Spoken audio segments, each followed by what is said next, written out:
as we rebuild the back fence and take care of some of the stuff that we're doing in the backyard as far as landscaping, I was going to get some of the steel cages that you put rocks in to build retaining walls and architectural features. And I didn't need giant ones. I don't need to wall my whole backyard, so it was cost prohibitive. And what I decided to do instead was go to my local farm store and get some goat panels and use my trusty bolt cutters and make 3 16 by 16 blocks and one 24 by 16 block, and fill it with the plethora of rocks that a previous owner of our home left. I mentioned the plethora of rocks. I mean, this doesn't even do it justice. There's probably 3 or 4 truckloads full of granite of any number of sizes, lava rocks, you name it. There's probably $3,000 worth of rocks in our backyard. Making some of the steel baskets to hold all the rocks in the yards to make bench bases. And forever I heard them called Gabion, but I think they're called Gabion boxes. Someone on YouTube, I'm sure, is going to correct me, but anywho, they're made out of welded wire, hot dip galvanized, and you can buy them pre-made, but they can be really expensive if you need special sizes, like the 16-inch for bench bases and stuff. It can be expensive, so I decided to make my own. And I went to the local farm store, to the tractor supply shop, and got a 16-foot panel. I don't know, I think I paid like $60 for it, and then took up a couple pairs of bolt cutters, which I'll show you in the video shortly, and just cut them all up to size.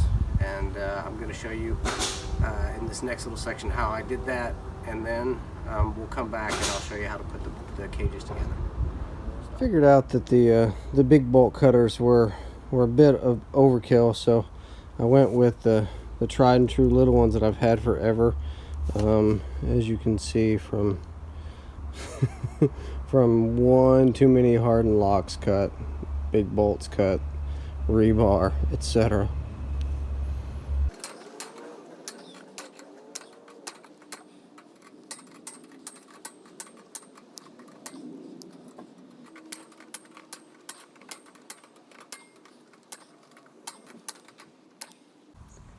Not too bad. I used one full 16-foot panel, and this is all the scrap that I have, and I was able to cut out 1, 2,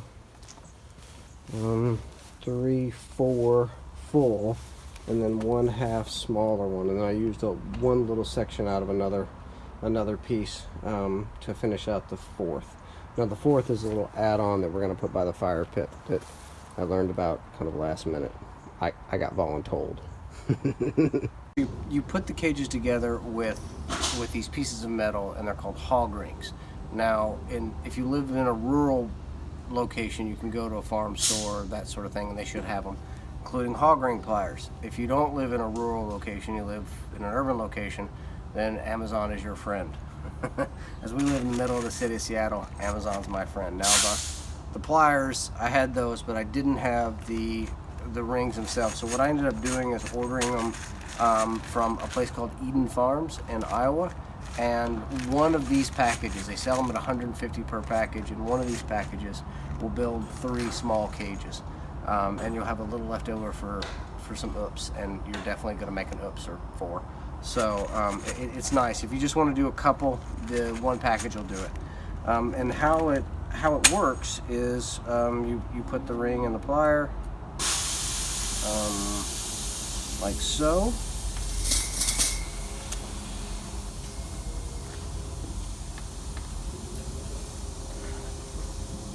And you'll have to excuse my white overalls. I'm not in a cult.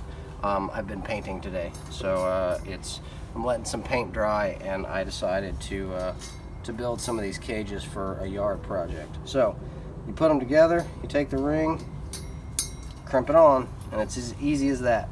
Now, if you'll notice on this one, put a ring on every square. Don't skimp and go every other. Put a ring on every square. Now, one thing I do is I just barely attach the lid, so that I can fill the boxes and that sort of thing. And then after they're full, put the lid on and add more rings. You might be tempted to go to your local home center like Home Depot and get the DeWalt version of hog ring crimpers. Now these are great for bungee cords and that sort of thing, but they're not, you can see the difference in gauge. These are not thick enough, and they don't make a big enough diameter loop in order to hold these things together. Now this wire is 4 gauge that you get from the farm store. You can also get 6 gauge, but regardless, these aren't big enough to hold it. So you're gonna want true, like large or extra large hog ring pliers, and then I like the 12 gauge hog rings. I think these are 12.5, but same thing.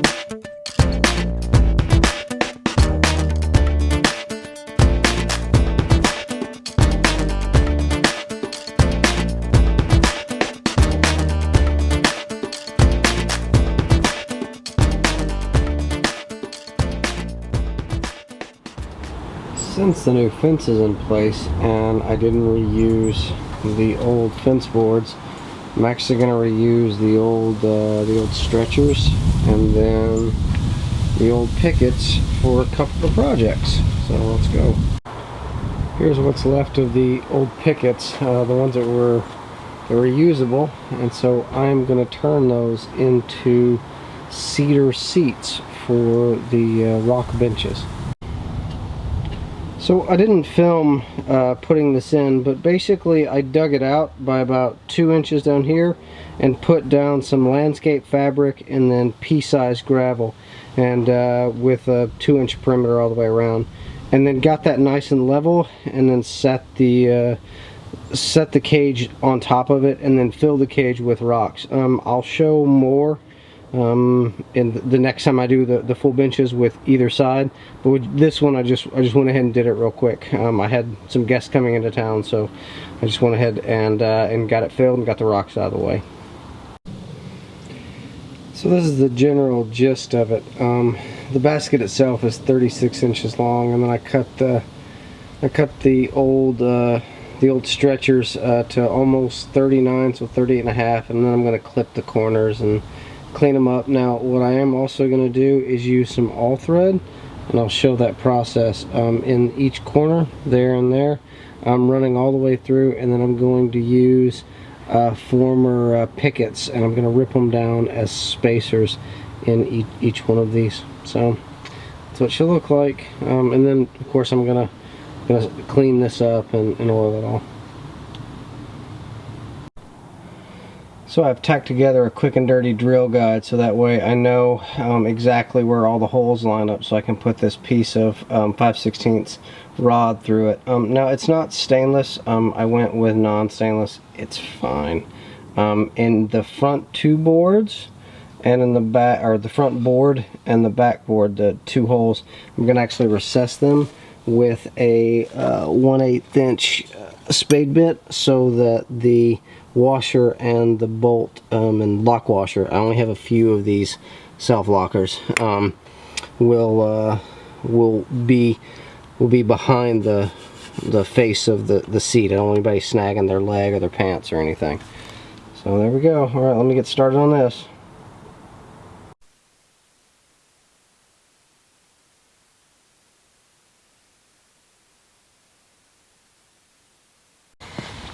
So here's how I do it, and other people may do it differently, but I lay everything in here, and as I put them in one after another, I work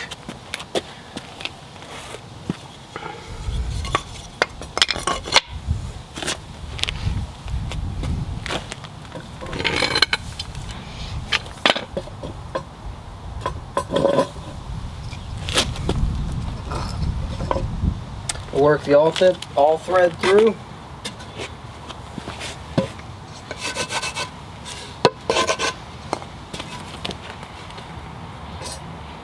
Putting them in.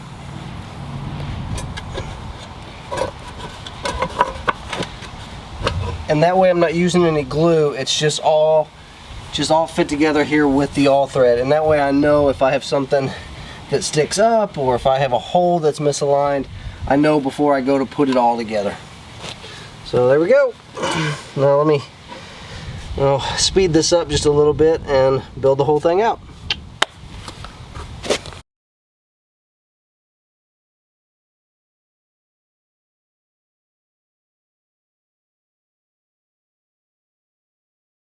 Alright, now that everything's set in place, what I'm going to do, I know my sidewalk's flat, so that's good. What I'm going to do is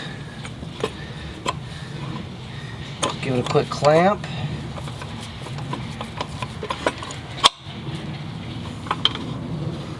Right in the middle. Make sure that we're somewhat square.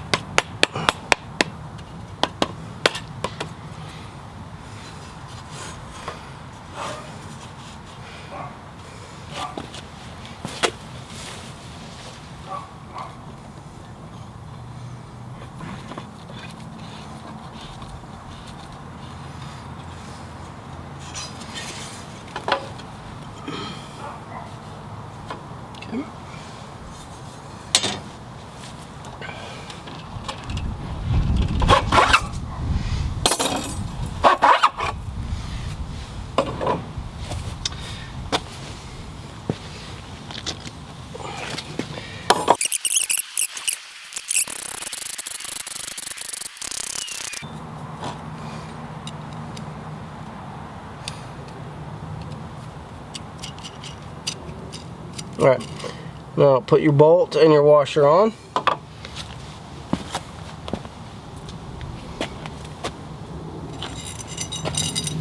Like so. And then you're going to fish it through. And with your bolt on there, you can do a little bit of persuading with a hammer. I shouldn't have to do that.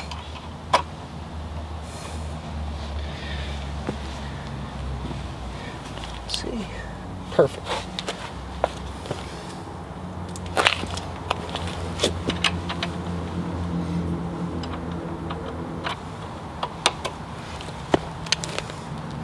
So I'm not going to have to use this one because I have enough there, so I'm going to use one rod.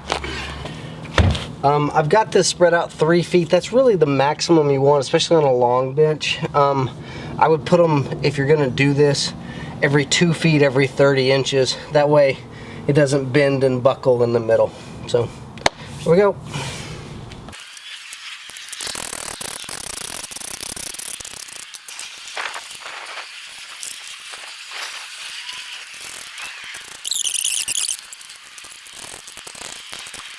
In interests of full transparency, it was at this point when I realized I had some extra parts, and I looked at it and I left a board out. So I took everything apart, added the board, put it all back together, and got to the same point, and that's where we pick up.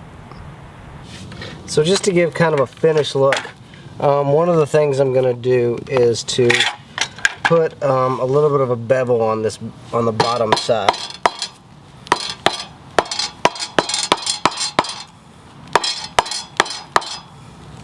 Okay.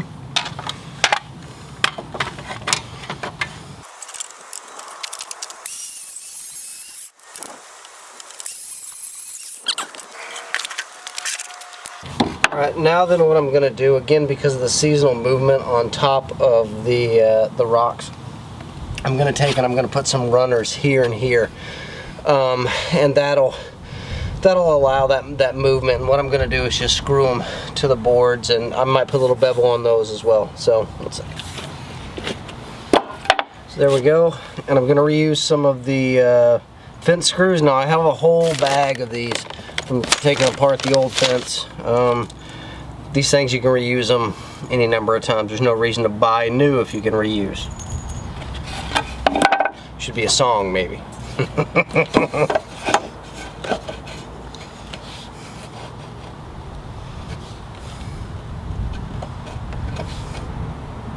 and I'm just lining them up and giving with these end boards and giving them about 1/4 of an inch, so if any water gets under there, it doesn't get trapped against these runners. That way it's able to drain.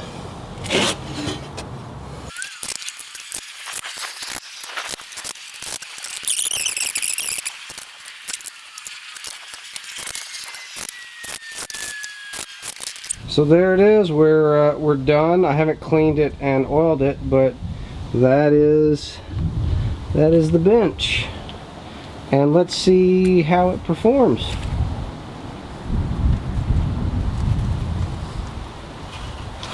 Well, look at that. Seems to be nice and stable.